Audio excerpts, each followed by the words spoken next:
At our 30th anniversary party, my husband served me a shocking gift, so I took the mic and served him the truth.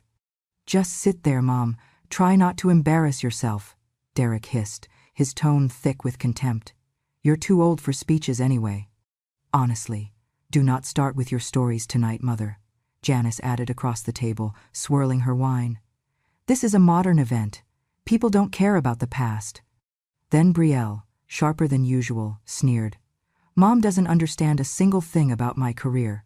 She thinks being an influencer means posting selfies. It's humiliating. I heard every word. They believed their whispers invisible, but silence is not surrender. I sat on the edge of the room, beside the buffet, looking at swirling gowns and glittering glasses. The party surrounded me like a halo of noise I could never enter. I felt like a statue in a gallery no one examined. Frank stepped to the podium, adjusting his tie, lifting his glass. His voice carried, 30 years, thank you all for joining us. To mark this milestone, I've prepared a special gift for Clarice. My lips curved, not with hope, but weariness. I sensed what was coming. He nodded to a server, who rolled forward a silver tray with a velvet box. My pulse quickened. I watched him lift the lid slowly, the crowd leaning in as though ready for roses. Then, before he spoke further, I rose. Knees creaked, heads turned. I steadied myself, cleared my throat. Into the microphone I said, if you feel justice deserves celebration, smash that hype button. Let us keep stories like this alive, echoing far, far away. Your support helps us bring understanding and love to those who deserve it. Thank you so much. Keep listening. I waited. The hush thickened. Then I added, some truths, once unveiled, cannot be unspoken. Tonight I will make them hear. A few soft chuckles, then silence. Brielle rolled her eyes. Derek stiffened. Frank's face tightened. He opened the box. Inside was a crisp, white envelope. No ring, no card. Just documents. A deed transfer, separation papers, formal notice for me to leave our home. Effective immediately. A stunned hush. I said, voice calm, you're divorcing me on our anniversary? He replied as though rehearsed. This house is too big for you now. We've grown apart. I held up the papers. And what about the 30 years I built alongside you? The payments, the sweat, the nights I kept the lights on? Janice's voice broke in. You never sacrificed, Clarice. You always forced your will. I met her gaze. No, I held my ground so you could live your dreams. I showed the crowd the deed. The land beneath this house, in my name. Inheritance I kept separate. Renovations paid with my money. The guest house, furnished by me. Frank's breath trembled. He whispered, you never worked. I answered firmly, I worked silently, so you could perform publicly. I paused, letting that land in, then pressed the remote. Behind Frank, the screen flickered. The crowd gasped at the video. Frank in his study, quietly plotting. If she discovers this room, we lose everything. He lunged for the mic. Derek restrained him. Brielle sobbed. Janice gasped. I spoke over the chaos. This night is not an anniversary. It is a revelation. I let the papers fall, fluttering to the stage floor. Then I walked off. The game they thought I lost. The one I'd meant to finish. When Frank's business first teetered, I sold my grandmother's brooch to cover the payroll. I still remember the weight of that gold in my palm. Warm, heavy, an inheritance turned lifeline. Derek was 18, and in his first year of college. I signed tuition checks with trembling hands so he would not drop out. Brielle was only 10 when she fell ill with an infection. I withdrew every emergency fund I had hidden in a secret envelope to pay hospital bills. I quietly emptied my savings so the mortgage would not slip, so the roof would not leak, so no one would ever see me panic. In those years, Frank looked at me sometimes with fatigue, sometimes with resentment, but never with fear. He believed I would always hold the line. When he called our old bank, asking to draw a larger loan, he pressed me to let him use my name as co-signer. It will be easier for approval, he said. He said it like it was nothing. I refused. I told him, if it fails, I will be ruined. He pouted. I watched the lines of guilt cross his face. In the nights after, I saw the statements he tried to rework behind my back. Later, I discovered hidden debts, loans in my name, interest I had never consented to. Somehow, while I slept, he and his advisors moved papers in darkness. I remember afternoons when Brielle would complain, "Mother, why do you always insist on the safe path? Everybody else is investing in the new platforms. If you would just get with it." And Janice, in a softer tone but no less sharp, added, "You are so old-fashioned, Clarice. You live in the past, not in my world." They would smirk when I declined to join a new online startup or refused a risky real estate gamble. They framed me as backward, unwilling to adapt. I was called "Ko-Hu" behind my back, outdated relic in text messages that I accidentally saw. I was told I could not understand digital currency, that I didn't know the algorithm, that I was a liability, a drag on any modern vision. Meanwhile, when a tech investment turned sour, Frank and Derek blamed me for not having faith. When property values fell, they blamed me for being timid. The same cautiousness that saved us from ruin became their taunt. They took more than insults. They revoked my credit card privileges, claiming I made mistakes. They cut access to our joint accounts, placing daily withdrawal limits on me. They insisted they would manage finances better because I was apparently too feeble to make decisions. Some days I was restricted to viewing bank summaries I could not alter. My requests to see transaction details were denied with a curt, "You do not need to worry about that." Whenever I questioned a charge, I was scolded, "You do not see the bigger picture, mother. You cannot imagine what it does to a heart to be banked into corner of your own house, to be told you are too old, too slow, too irrelevant." In family meetings, after dark, I sat silent while they talked over me. They would discuss investment strategies, mergers, partnerships, all in the vocabulary I once knew. I used to attend these meetings. They excluded me gradually. I tried to speak twice. They shushed me. "Mother, don't trouble yourself. Let us handle this." In those quiet nights, I would tell myself, "I am not unaware. I am not ignorant. I learn in silence. I listen. I remember. I absorb the truth behind their deceit. I do not shout, because when you shout too early, you lose the power of surprise."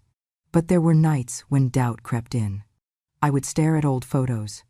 Derek as a boy with scraped knees, me wiping his brow, Brielle clasping my hand in kindergarten, Frank leaning against my shoulder when business took a nosedive. I asked myself, had I failed them despite all I gave? But the truth echoed back. Those memories were real, and they were mine. Sometimes Janice would criticize me in front of Brielle. "Your grandmother thinks a smartphone is a miracle tool. We use AI, blockchain, she barely uses email." Brielle might laugh. "Yes, Mom, she's vintage, like a museum piece." The words stung, but I held my face calm. When a distant cousin left me a parcel of land and a small trust, I did not add it to our house. I kept it separate, fearing a mismatch of ownership. I refused to let them mix it into the family estate, because I had seen what happened when names were blended. That very caution later became their claim against me. "You hoard property. You isolate assets. You don't trust us." They twisted my prudence into cruelty. Yet I never challenged them in public. I stayed quiet while they schemed. I watched Derek push investments into shady ventures. I watched Brielle sign papers with smiles she did not feel. I listened to Frank's phone calls in the dark, saw his ledger entries shift in the small hours. I collected every document, stored every suspicion. I did not act because I needed certainty before I struck. Once, in a moment of despair, Brielle came to me and said, "Why don't you just step aside? Let us handle what matters now." She sounded tired, but I saw the flicker in her eyes, contempt that she would say such a thing to the woman who saved her from debt as a teenage girl. I said, "You can fail without my warnings and recover without my forgiveness." She recoiled. If they believed I was too feeble to matter, they were utterly blind. I was simply quiet until the moment came.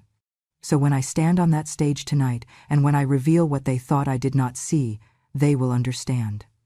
I was always more than what they permitted me to be.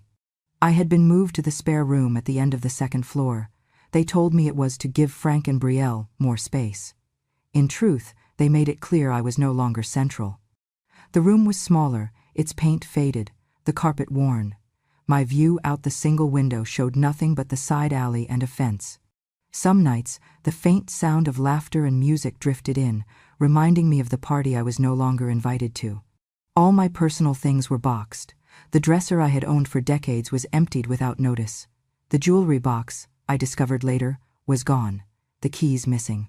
My papers, my letters, my old journals, all quietly moved. One night I walked down the hall to get a glass of water, saw a file cabinet open, boxes being carried. I recognized my handwriting on folders being hauled away.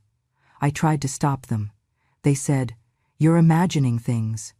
So I froze. Then came the cruelest, the phone book. My entire address book, the one with names I had known since childhood, was erased from the family phone. Names I called in the dark, people I wrote to on Sundays, gone. I tried calling a friend, Agnes, on a Sunday afternoon. The line rang. Then a recorded voice. "Number not assigned," I called Betty. "No listing exists." Outside calls from acquaintances returned, disconnected. Society began to believe I had moved away. I was ignored in the very house I built. Invitations no longer came, no birthday dinners, no anniversary celebrations, no holiday brunches. The family gathered in the living room. Decade photos hung on the wall. Some images of me faded or rotated away so my face was obscured. I would pass by the hallway, doors opened, laughter inside, and they would not see me standing in the frame. I memorized the kitchen schedule. Who came in the morning, who brewed coffee, who sneaked off to the library. I watched dinner served without asking me sit. Guests asked Derek or Brielle for extra plates, ignored my empty chair. Sometimes they would look at me, hesitate, then look away. Each day I would sit at a little table in my room, a tray brought in by a servant. The food was cold by the time I reached it. Vegetables half-steamed, meat tough. I would push it aside. I would talk aloud, whisper to myself, "Does anyone see me?" Sometimes I would say their names, ask about their plans, pretend we were still family. At night I would lie awake, hearing the parties, the calls, the music, knowing I was mere sound beyond the walls. I recited memory after memory in my head. Derek's first steps, Brielle learning to read, Frank leaning into me after business losses. I held those images tight. One afternoon, I paused in the corridor. Janice passed by, coffee in hand. She glanced at me, then looked away. I said, "Janice." She kept walking. I said more loudly, "Janice, can you spare a moment?" She did not stop. She could not see me. There were times I tempted them. I touched the frame of a photo in the hallway, making the glass shift, hoping someone would glance, but no one did. I knocked once at the door, where a small gathering Saturday. Brielle heard, but said, "Ignore her." The gathering nodded. They treated me as ambient noise. I began to count days by the silence around me.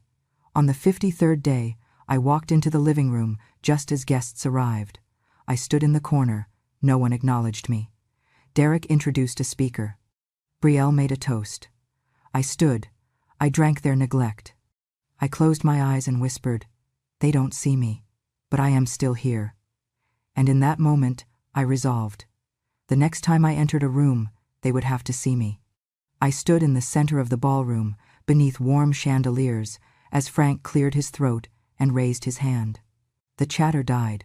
I felt all eyes pivot toward us, drawn by the announcement he had long promised. He reached for a small velvet box on the podium, his fingers steady, his voice controlled. "Tonight," he said, "I present a gift that marks a new chapter." He lifted the lid. Inside lay a stack of documents. I recognized them instantly. Separation agreements, deed transfers, legal notices. Paperwork meant to sever ties. Gasps rose. Brielle's mouth dropped. Janice's eyes narrowed. Derek stood behind her, poker-faced, until he stepped forward. "Mother," he said quietly, "this is unexpected." But Brielle was louder. "You actually think she deserves this insult tonight?" Her voice cracked, half anger, half hurt. Janice chimed, "He must be desperate, No love left after all these years? They laughed low, their voices echoing through the stunned crowd. Frank cleared his throat. Clarice, I believe this is fair. After years of imbalance, I must protect myself. He paused, looking at me as though surveying damage. I am offering you a dignified exit. I felt my blood pulse in my ears. The stage had shifted beneath my feet. Years of suppression threatened to spill over. They thought the night belonged to Frank. They thought I would quiver. But I had been rehearsing this moment in solitude. I raised the microphone with one hand, steady even though my heart thundered. I let the silence stretch. Then I said, "You give me documents here tonight, before our friends and family. You present a severance as if I should bow. But first, let me share a truth you all should hear." Frank's jaw clenched. The guests leaned forward. Derek frowned. Brielle's lip trembled. I held up a paper, flagged it so the room could see. This is a DNA result. I turned it to face the crowd. It proves that Brielle is my daughter. My blood, not Frank's. Shock rippled. Brielle gasped and buried her face. Frank's face went pale. Janice stepped back, wine in hand shaking. Derek's eyes flicked between me and Frank. I continued, voice louder now, bold, controlled. Frank has claimed the role of father for 30 years, but he is not her biological father. The doctor I consulted confirmed what I suspected for decades. Frank is infertile. He knew it. He hid it. He lied to us all. Faces went ashen. Some guests whispered. Some looked away disbelievingly. Suddenly the room felt too small to contain the tension. Then I pressed the next button on the remote in my hand. The large screen behind Frank flickered to life. A video started playing, subdued light, voice trembling. It was Frank in his study, recorded covertly. He said, "If Clarice ever tries to claim the land or the house, I'll show everyone how useless she really is. I'll say she is just a tired old woman, no power, no heirs." That was Frank's voice. I paused the video. The room stayed still. I stared at Frank. He stood as though frozen. "Brielle, you deserve to know," I said. "You deserve the truth. I raised you. I protected you. I never hid who I was to you.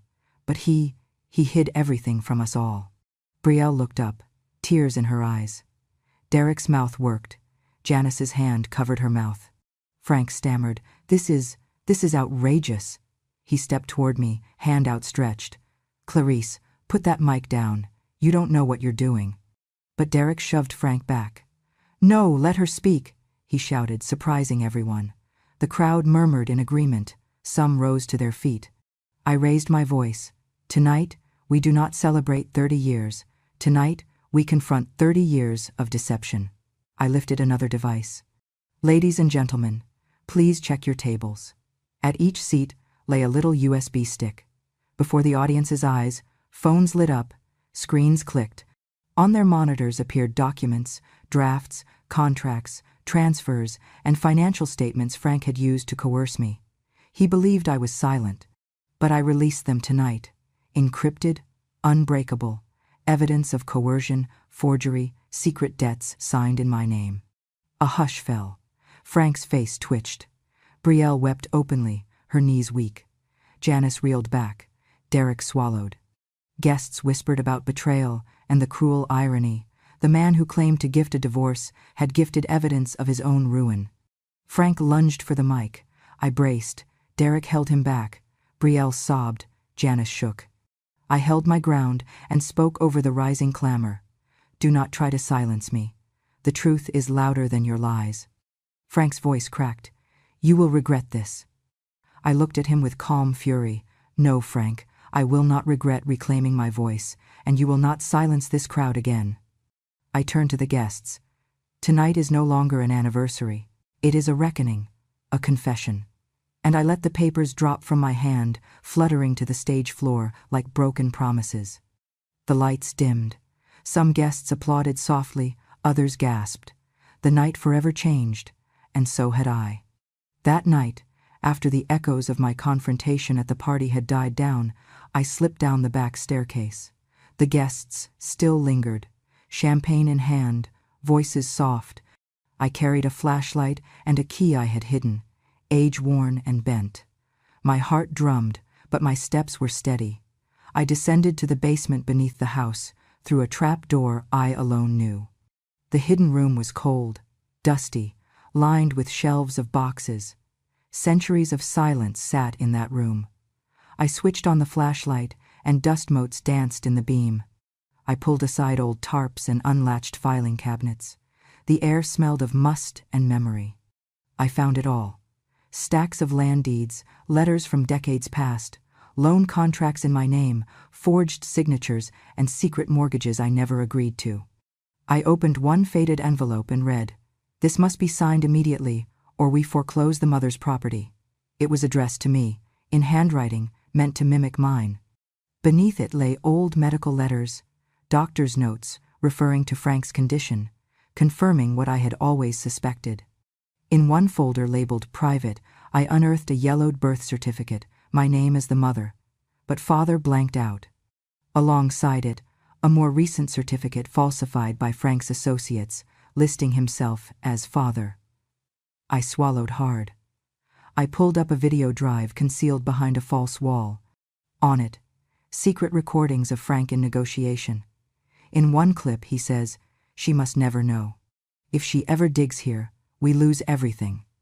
Another clip showed him instructing a lawyer, "Erase her name, relocate this property, make her disappear legally." I donned gloves and began copying, one file at a time, onto a sleek external SSD. Every contract, every forgery, every recorded plotting, all transferred. My fingers trembled, but I proceeded. Hours passed. The hush around me deepened. When done, I labeled the drive "Truth" for my lawyer and for the world. I archived duplicates back in hidden corners. I locked the cabinets, recovered the walls, replaced the tarps. I ascended the stairs at dawn, carrying the evidence in a satchel, as though it were my child. By morning, the world began to shift. My lawyer called first, his voice urgent yet reverent. "You have more than enough. Let me assist you in releasing these at the right moment." Then I sent encrypted files to trusted reporters, local news stations, and a reputable journalistic network. Conference calls were set, leaks prepared, documents weighted with red stamps, confidential until release. I walked through the house afterward as though new eyes trailed me. I saw Derek, slightly off, glancing at me when he thought I did not notice. Brielle paused mid-speech toward guests, eyes flicking to my shadow. Janice hesitated at the mirror, adjusting her gown but touching her lips as if to hold a secret. I felt watched. Doors that I passed seemed to linger open. The staff looked at me with a new wariness. I realized then, the tools of my silence had become weapons in plain sight. I was no longer waiting. I was poised. In the hours before the public reveal, I returned to the hidden room one last time. I touched the boxes I had disturbed, whispered, "You cannot hide from truth forever." Then I closed the trap door, bolted it, and walked away. They believed they had buried me. They believed they had blindfolded me. But I had known all along, every deed, every lie, every betrayal. And now, when the world would see those secrets, they would not see Clarice the victim. They would see Clarice the storm. I walked into the courtroom that morning, with my cane tapping softly on the marble floor. The gallery was already filling, faces I recognized, faces I did not. Reporters, neighbors, former business partners, distant cousins. They looked at me with curiosity, some pity, some hostility. I held my head high. After all, tonight would be their reckoning. The judge called the court to order. The clerk read the charges: coercion of an elder, financial abuse, forgery, fraud.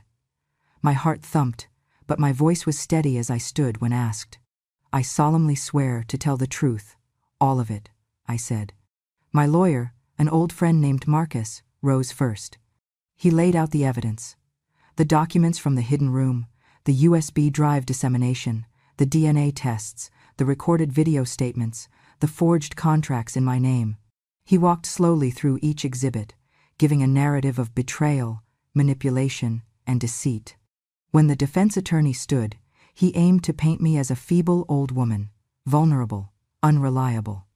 He asked whether I could remember dates, figures, whether I might confuse things. At your age, Mrs. Hammond, one might misplace memory. Are you sure these numbers you read are accurate? Are you certain you remember those contracts, those years? I felt a ripple of tension. I asked permission to show a video. When granted, the monitors lit up with footage of me at my laptop, typing formulas, referencing accounts, reciting exact addresses, transaction histories, all months ago. The defense attorney sputtered when I detailed, without pause, the dates, the amounts, the names.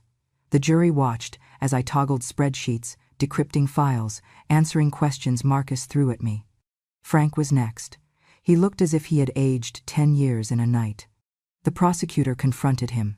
Explain these loans, taken in Clarice's name without her knowledge. Explain these signed documents. Why do they bear her signature? Frank stuttered. I thought it was for stability. Clarice always backed me.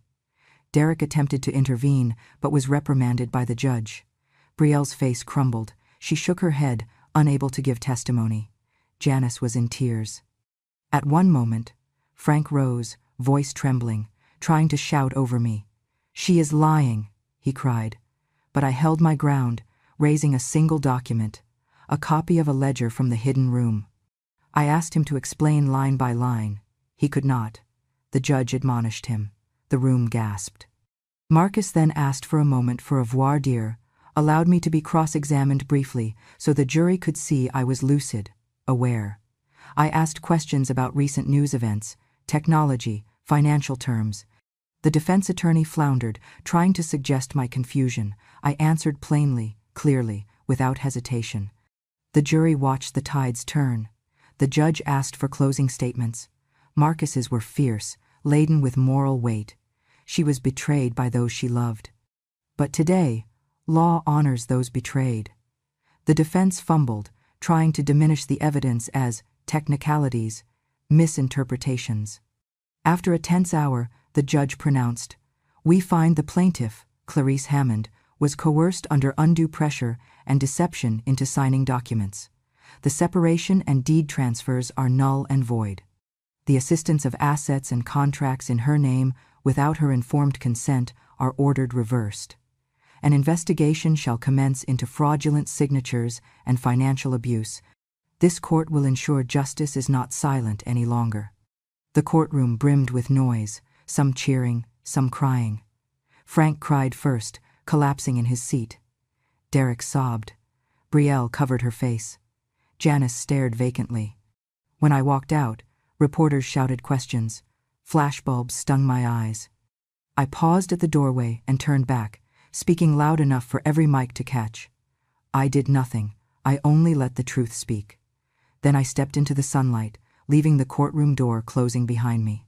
I refused to sell. The walls, the floors, the very soil beneath the house meant more than money.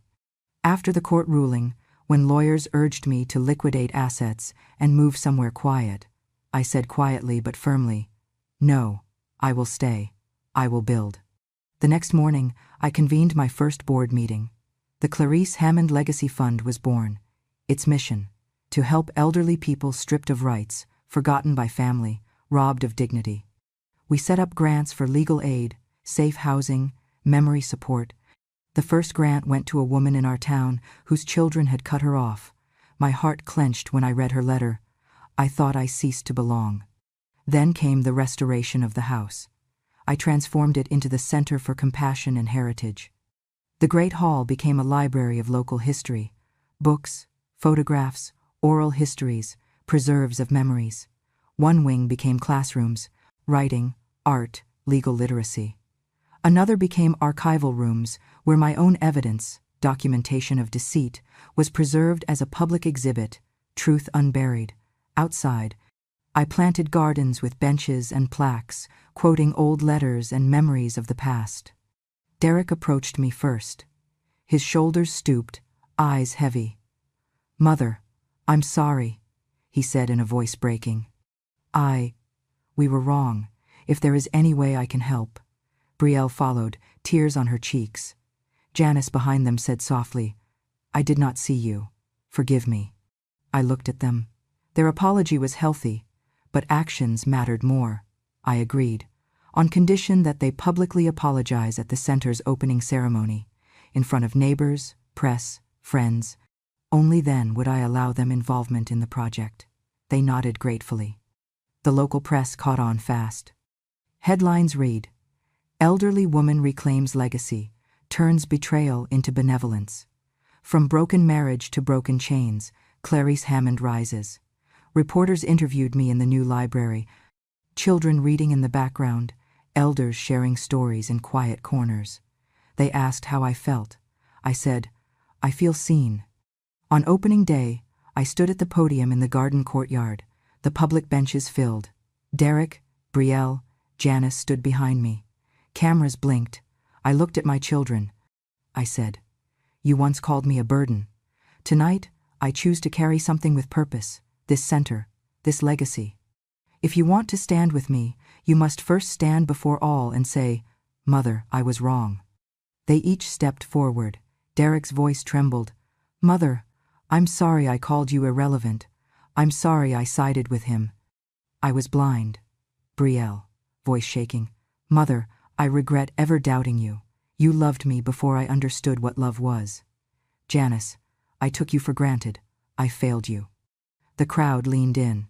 Some wept, some applauded. In that moment something shifted. Not vengeance, but restoration. They became volunteers, planting trees, shelving books, teaching classes. We held legal clinics for seniors, storytelling nights, memorial events. The center became a beacon of community, not just of memory. In one evening, I walked past a room where an older woman read aloud to a small circle of children. I paused, hearing lines of poetry, laughter. I felt power not as domination, but as giving. I whispered, "This is better than victory." At that same time, I received notices. Some former business partners withdrew support from Frank. The public pressure forced audits. Derek's name was removed from company meetings. Brielle's brand was scrutinized publicly for her role in the deception. Janice's new firm retracted advertisements when they learned her family scandal. In a quiet moment, journalists asked me, "Why did you not sell and walk away?" I replied, voice gentle but firm, "Selling would erase me. I did not survive decades of betrayal to vanish quietly. I stay, not for revenge, but for remembrance." That night, standing at the gate as lights dimmed inside, children's laughter echoing, I turned to the house. I placed my palm on the door pillar. I whispered, "You are mine again."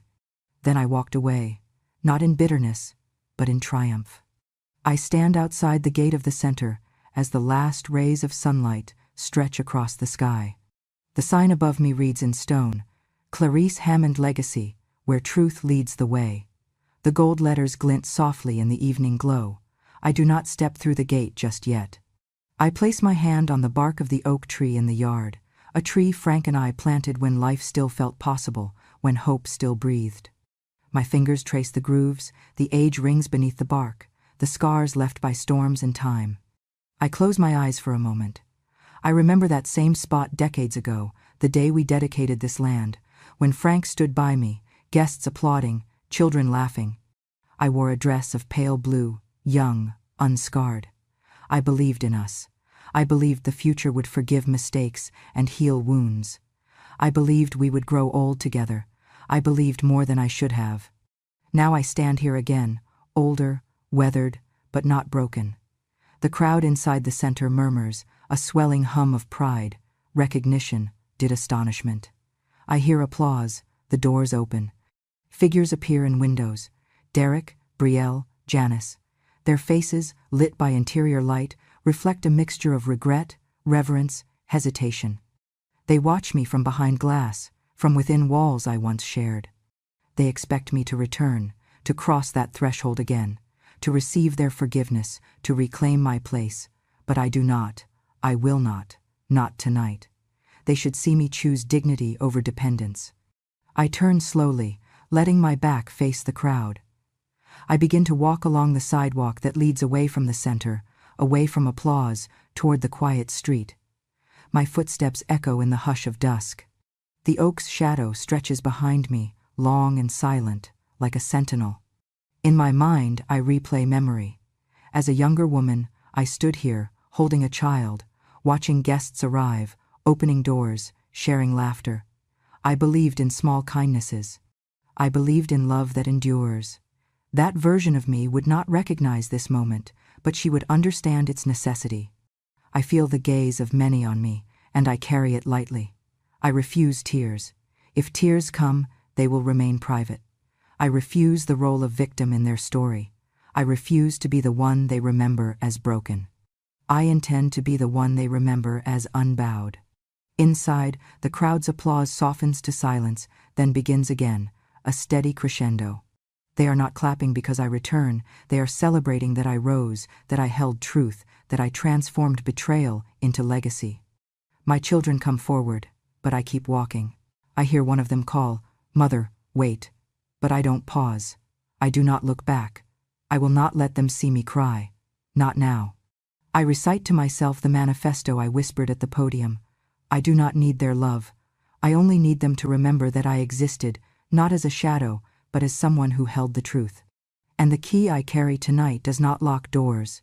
It unlocks justice. My steps carry me beyond the gate, beyond the stone walkway. The last sliver of sunlight kisses the roof of the center. In the distance, I hear children's laughter echo, the opening of doors, footsteps on marble floors, voices rising in ceremony. But I walk into the twilight, into the street, leaving behind the building that once held our family, now houses our redemption. I pause at the curb. The wind stirs the oak leaves behind me. I turn ever so slightly, glance once at the center's silhouette framed by twilight. I whisper, "I gave you my years, my walls, my quiet sins and loud tears. Now I walk away, not because I give up, but because I must live free." Tonight, the center glows. Inside, people weep, people celebrate, people step forward. But I walk into night, unburdened, carrying the knowledge that I reclaimed what was mine, dignity, legacy, the truth.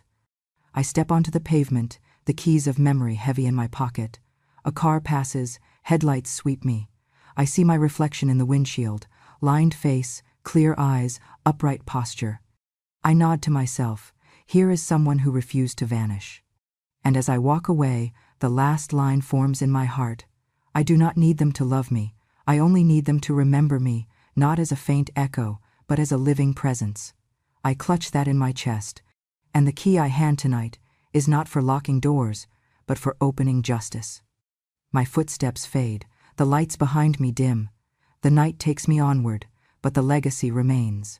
The truth remains. She existed. I walked down that quiet street as dusk deepened into night. The center glowed behind me, windows lit, life inside. But I did not return. I gave space for healing, for others to step forward. In the weeks that followed, the world shifted. Local news ran features on the center's programs, and nonprofits offered partnerships.